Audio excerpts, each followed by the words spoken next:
Jamani, ndugu achievers na investors, mimi naomba niwaambie kitu.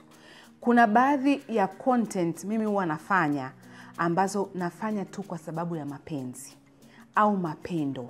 Yani just because ninawapenda, ninawathamini, lakini pia ninawatakia sana mema kwa kadri niwezavyo.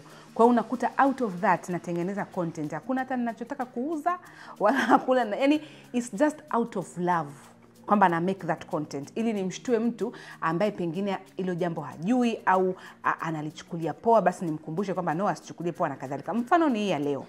Hii ya leo ni habari ambayo ilikuwa kwenye Nipashe, sawa Nipashe ya Machi 21, 2023. Ilikuwa inasema wastaafu wa PSSF walipwa shilingi bilioni 75 kwa mwezi. Kwa hiyo kila mwezi something around this inaweza inalipwa 75 billion Tanzania shillings zinalipwa na PSSF kwenda kwa wastaafu.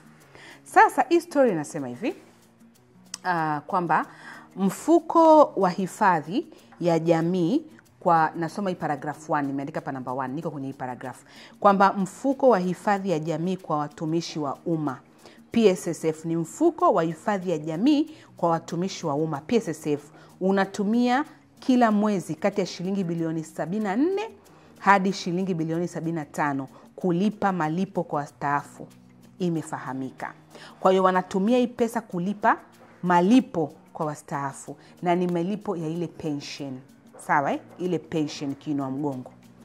Then naomba niruke niende kwenye hii paragraph inasema Kikoti alisema takwimu za mfuko huu zinaonyesha kuwa kiasi hicho kimetumika kuwalipa kwa mwezi uliopita wastaafu 176,000 kiasi hicho cha fedha. Kwa hiyo ile 74 billion au 75 billion, maana ni kati ya hizo mbili, inayolipwa inaenda kwa wastaafu 176,000.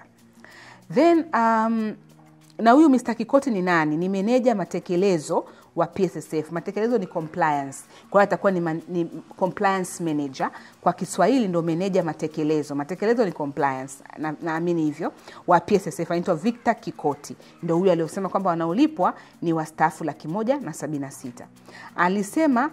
Alisema eneo ambalo halina malalamiko kwa sasa ni la malipo haya ya wastaafu kwa kila mwezi. Nikaweka rangi nyekundu kwa sababu kuna kipindi hapo nyuma wastaafu walikuwa wanapata shida sana kupata malipo yao ya pension. Lakini anasema kwa sasa hivi eneo ambalo halina shida kabisa ni eneo la ulipwaji wa mafao. Halina shida wala halilalamikiwi. Hakuna malalamiko, halilalamikiwi kabisa.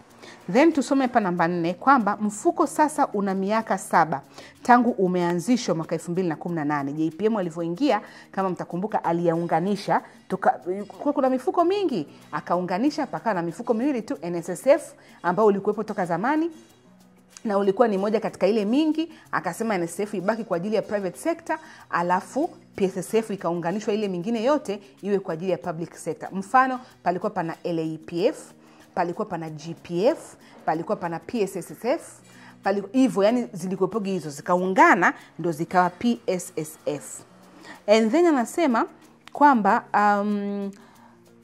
nataka nianzie wapi sasa, nisome paragrafu nzima. Anyway, anasema mfuko sasa una miaka 7 tangu umeanzishwa mwaka 2018. Tumetoka mahali ambapo mfuko ulikuwa na changamoto nyingi na kwa sasa umeshughulikiwa changamoto zote na mafao yanalipwa kwa wakati. Sheria inasema alipwe siku 60 baada ya kustaafu. Yaani ukistaafu unakaa tu miezi miwili nyumbani unaanza kupata magawio yako baada ya kustaafu, lakini mfuko umefikia mahali unalipa siku anayostaafu. Kwa hiyo sheria imesema ni siku 60 baada ya kustaafu. Lakini PSSF kutokana na alivyojitahidi kusolve matatizo, sasa hivi wanakulipa siku hiyo hiyo unayostaafu. Yaani umeenda ofisini leo kuambia jamani tata bye, nimemaliza muda jamani, nimetumikia, namshukuru Mungu serikali yangu, nimekuwa mwaminifu, kwa herini, see you when you see me. Unaondoka pale siku hiyo hiyo unakuta pensheni yako kwenye nini? Kwenye benki. Wanasema lakini mfuko umefika mahali unalipa siku unalipa siku anayostaafu, alisema. Na mimi nikasema thank God. Sawa tumewaeleza changamoto ambazo mfuko ulipitia kama vile wakati wa kuunganisha mifuko mwaka 2018, lakini kwa sasa zimetatuliwa na tunakwenda vizuri, alisema. Sasa hii habari nadhani mmeielewa. Iko self explanatory. Mimi nikaja na mimi sana my take. Nikasema kwamba hakikisha, na hii nawaambia kutokana na mapendo tu, naomba uhakikishe kwamba upo either kwenye PSSF ama upo kwenye NSSF. Piga ua garagaza. Make sure upo either PSSF ama upo NSSF. Sisi ambao ni watumishi wa umma, watumishi wa serikali, civil servant wale, tupo kwenye PSSF, ni Public Service Social Security Fund. Na hapa wamesema ni mfuko wa hifadhi ya jamii kwa watumishi wa umma. Kwa hiyo sisi na wengine ambao tumeajiriwa serikalini tupo hapa, wenye check number, tupo hapa kwenye PSSF. Mimi kama mtumishi najichangia 5%, alafu serikali yangu pendwa inanichangia 15%. Jumla zinakuwa ni 20%. Sasa kwa wewe ambao sio mtumishi wa umma, lakini uko private sector, upo kwenye NGO, upo kwenye biashara zako Kariakoo, una duka lako pale Tegeta Nyuki, unafanya biashara ya usafirishaji, upo kwenye clearing and forwarding, unafanya catering, unafanya nini, tafadhali nenda NSSF. Kaongee nao, tafuta ofisi ya NSSF ambayo ipo karibu na wewe. Moso, ingia kwenye website, tafuta namba zao, website yao, chukua namba, wapigie, waambie mimi ni machinga, mimi ni mama ntilie, mimi nafanya biashara Kariakoo, mimi ni mkulima wa alizeti, mimi nalima kule mama alikokuwa anasema watu hawana elimu ya fedha, kule wanakulima korosho. Waambie, afu waambie nataka nichangie mfuko wa kustaafu kwenye NSSF. Watakupa utaratibu. Naomba usifikiri kwamba ni lazima uwe kwenye kazi ambayo ni formal sector. Hata informal sector wanakuwa accommodated kwenye NSSF. Watakufanyia interview, watajua mapato yako na aina ya mapato unayopata na ile frequency na kila kitu. Watakutengenezea utaratibu wa kulipa hata kama ni 10,000. Mtapatana nao, utaanza kujiwekea utaratibu wako wa kustaafu kupitia NSSF. Kwa nini nasema hivyo? Baada ya kuwa na kikokotoo cha serikali, ukijiunga PSSF na NSSF utakuwa na kikokotoo cha serikali. Kwa sababu kwa mfano mimi nakato toka nimeanza kazi 2011 ndio nianza kazi yangu ya maana. Kwa hiyo toka na kazi yangu ya maana mpaka leo, how many years, mimi nakatagwa, mshahara unapanda, makato yanaongezwa. Mshahara unapanda, kuku naongezeka. Kwa hiyo mimi hata nikiamua leo tu niendelee kufanya kazi, nisinunue hisa, nisinunue vipande, mimi nifanye tu kazi, ni staafu na kikokotoo changu. Tena kizuri tu. Maana kuna siku tuliwaita PSSF ofisini waje watuelimishe zaidi, tuelewe mfuko. Katika ile tunasema ni capacity building kwa wafanyakazi ili wajue wana contribute kwenye nini. Alikuja afisa wa PSSF pale ofisini na akatuonyesha mpaka calculation kama mtu kama mimi ambaye bado una mshahara wa kiasi fulani, una mshahara milioni 4, milioni 3, milioni 2, ukistaafu utarajie shilingi ngapi? It's good money.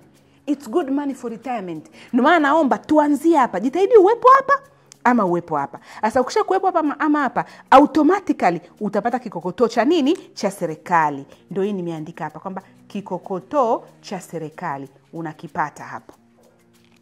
Then baada ya kupata kikokotoo hichi tunatiki, this is taken care, unatiki. Unakuja sasa ushauri wangu wa pili. Endelea kujiandaa kwa njia zingine katika swala la maisha baada ya kustaafu. Anza kikokotoo cha serikali kipo ambacho umeenda PSSF au umeenda NSSF. Lakini baada ya hichi hapa njoo anza kujiandaa kwa namna nyingine katika maisha ya kustaafu yajayo. Maana sio kikokotoo tu. Utafanyaje? Kila mtumishi wa umma analipwa na yeye kuchangia kwa PSSF, fine. Employee wengine wako private sector, fine. Lakini baada ya hapo hata wafanyabiashara na wenyewe wa machinga wanaingia. Lakini baada ya hapo ukisha kuwa na kikokotoo cha serikali, make sure unajiandalia kikokotoo kingine. Kwa sababu tumesema kwamba kwenye kustaafu hataki kuishi maisha ya kiunyonge. Kwa hiyo serikali atanipa kikokotoo. Pia kwa elimu yangu, ujanja wangu, Achieve amenifundisha, nimesoma mahali, nimeamua kujiandalia kupitia nini? Nitakuwa na vipande.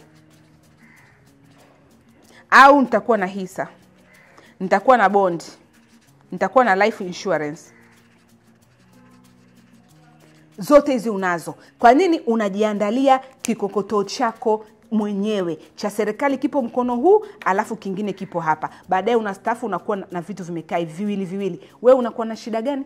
Wewe unakuwa na dhiki gani? Kwa hiyo please, naomba muende NSSF au PSSF. Alafu mkipata kikokotoo cha serikali mnaendelea kukatwa, and then njoo mtaani. Pambana ya ila yote ili uweze kutengeneza kikokotoo chako kingine. Unakuja kuishi maisha ya kustaafu yasio na stress, na utasema wewe ni Freemason. Kumbe ulijiandaa mapema. Kwa nini? Achieve alikusanua. Sasa ukitaka kujua unafanyaje hizi vipande, hii sabondi, hatifungani na kadhalika, life insurance, nipigie simu 0753 82 0744. Asante. Hii nimefanya out of love. Asanteni jamani.